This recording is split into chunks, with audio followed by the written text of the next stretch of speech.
This one has two storylines going in it, one back in the past and the other one in the present. Well, it all started because I wondered what it would be like to discover that one of your parents had been a spy, and that everything you thought you knew about that person was in fact an elaborate construction, a fabulation. And I thought, well, a son discovers his father was a spy. No, much more interesting if a daughter discovers her mother was a spy. It becomes fresher. It's not really something the genre does. So we have the daughter, who's called Ruth, living in Oxford, England, in the mid-1970s, who discovers that her mother had been a spy in World War II, and her mother, whose name is Sally Gilmartin, actually turns out to be Eva Delektorskaya, glamorous Russian emigre who was recruited by the British Secret Service in 1939. So Ava's past has caught up with her, and she needs her daughter's help to get closure on her life as a spy. Hence the two stories, and they mesh at the end as she does achieve a kind of closure. The spying they do isn't just your average cloak and dagger. They're sort of they're counter information. Yeah, so I suppose you call it black propaganda in a way, but it's all based on fact.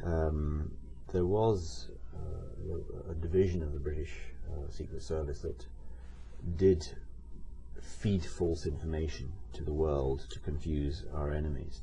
But this goes an extra step. Yeah. This is set up to confuse a would-be ally. Yeah. AKA one United States of America. That's right. And it all happened. So that part is all true. It was a massive covert operation run in the USA in 1940 and 1941, before Pearl Harbor, by the British Secret Service under an organization known as British Security Coordination, BSC. And BSC, with its agents and sub-agents, completely penetrated the American news media and was able to manipulate at will radio stations, serious newspapers, well-known columnists, and feed them the stories that the British government wanted fed. It's quite extraordinary, and it was highly successful in that the penetration was near absolute and undetected. But whether it would have persuaded the American government and the American people to enter the war in Europe is unprovable, because Pearl Harbor happened, and then Adolf Hitler declared war on the USA, and ergo the USA entered the war in Europe. But the operation that was run in the second half of 1940 and 1941 by run by a Canadian, interestingly enough, William Stevenson, out of the Rockefeller Center, in 3 floors of the Rockefeller Center in Manhattan, was phenomenally successful, and I think unique. Eva's handler is a guy named Lucas Romer. Tell me about him. Well, he's a kind of spy master. He, in the early days of the war, it's true, certain senior members of British Secret Service were allowed to run their own kind of operations, like little satellites to the main business of spying. I've invented this particular satellite, and I've invented this spy master. But he's very typical, I think, of the type of person that one could find in the British Secret Service at the beginning of World War. He's suave, he's well educated, he's kind of charismatic.